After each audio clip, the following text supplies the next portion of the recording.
A very good afternoon to all of my dear student. আশা করি তোমরা সবাই খুব ভালো আছো। আজকে আমরা আমাদের ক্লাসে যে টপিকটাকে নিয়ে পড়াশোনা করব সেটা হলো bacterial conjugation. Bacterial conjugation is a process of gene transfer in case of the bacteria. তাহলে দেখো এই কনজুগেশন পড়ার আগে আমাদের কিছু কিছু ছোট ছোট আইডিয়া ক্লিয়ার থাকা কিন্তু খুব দরকার। এই যে আমি বললাম it's a process of gene transfer, তাহলে জিন ট্রান্সফার কাকে বলে?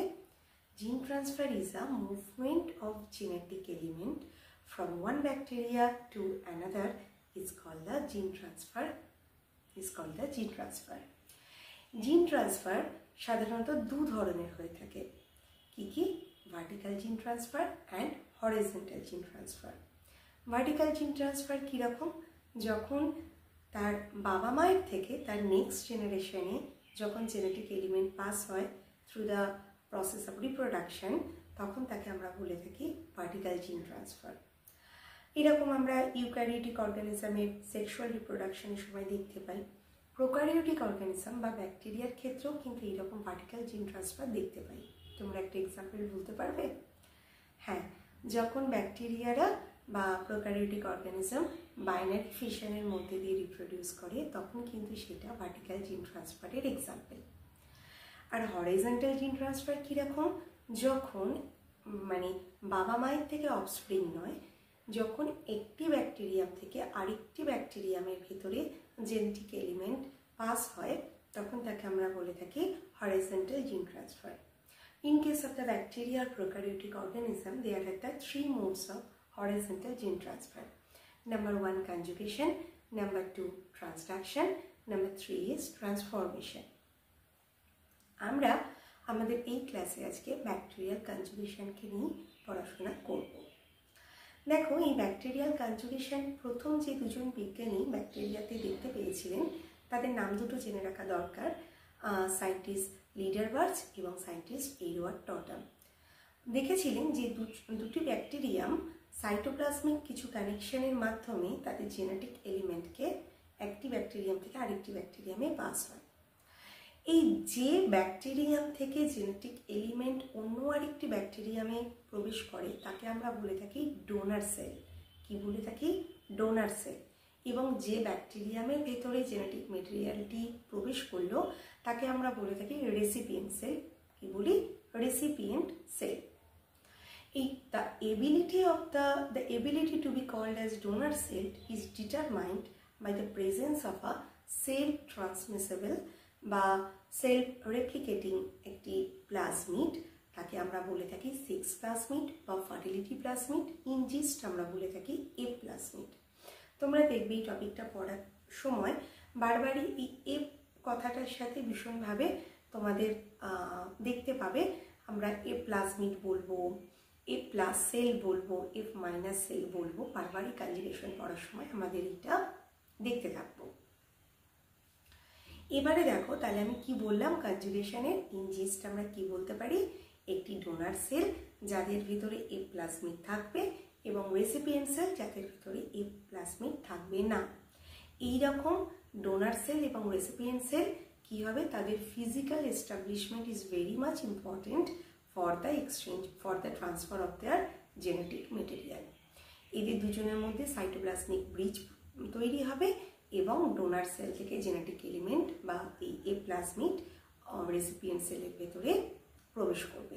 এটাই হচ্ছিল কনজুগেশনের মূল ব্যাপারটা। এই কনজুগেশনের আবার তিনটে ভাগ আছে, মানে তিন রকমভাবে ব্যাকটেরিয়ারই কনজুগেশন হয়ে থাকে। আমরা একটা একটা করে এইগুলোকে দেখে নেব।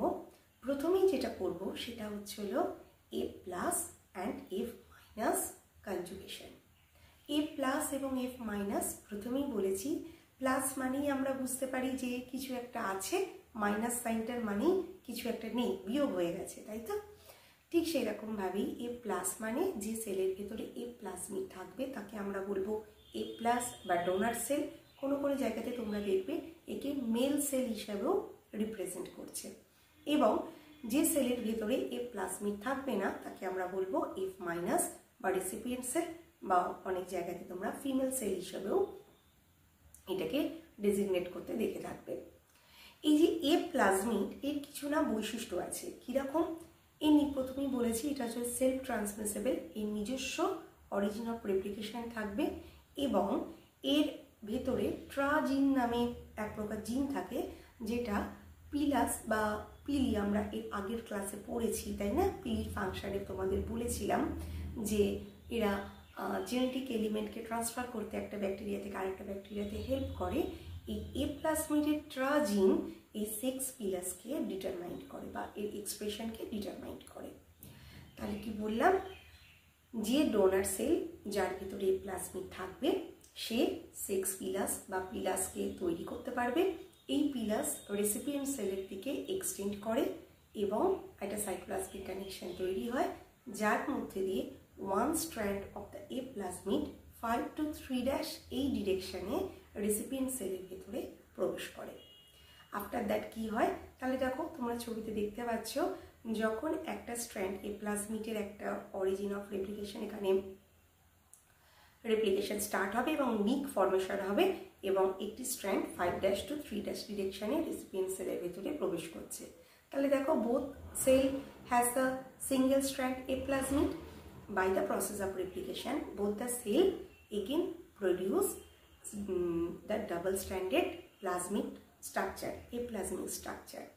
তাহলে দেখো, তাহলে এই কনজুগেশনের ফলে কি হলো না, ডোনার সেল যেরকম এ প্লাস ছিল, after the end of this gene transfer method recipient cell also become A plus cell, তাই তো? কারণ ডোনার সেল থেকে অলরেডি এদের এ প্লাজমিড রেসিপিয়েন্ট সেলের ভেতরে প্রবেশ করেছে। তাহলে after the end of the A plus and F minus conjugation, both the cell become A plus in nature. এই এ প্লাজমিড থাকার জন্য এরা তো আবার পিলাস তো তৈরি করতে পারবে। তাহলে এটা গেল খুব সিম্পল ওয়েতে এ প্লাস এবং এফ মাইনাস কনজুগেশন টাইপ। তোমরা ছবিতে দেখতে পাচ্ছ এই প্রসেসটা আমি একে তোমাদের বোঝানোর চেষ্টা করেছি। এর আগের ক্লাসও পিলাসের ফাংশন পড়াতে গিয়ে তোমাদের এটা আমি পড়িয়েছিলাম, আর এর সম্পর্কিত নোটটাও তোমাদের আমি দিয়ে দেবো, যদি তোমাদের ভালো লাগে তোমরা এটা ফলো করতে পারো। আমি বললাম না যে কনজুগেশনের 3টে প্রসেস, কিন্তু আজকে এই ক্লাসে আমি এই প্রথম এ প্লাস এবং এফ মাইনাসটাকে নিয়ে ডিসকাস করলাম।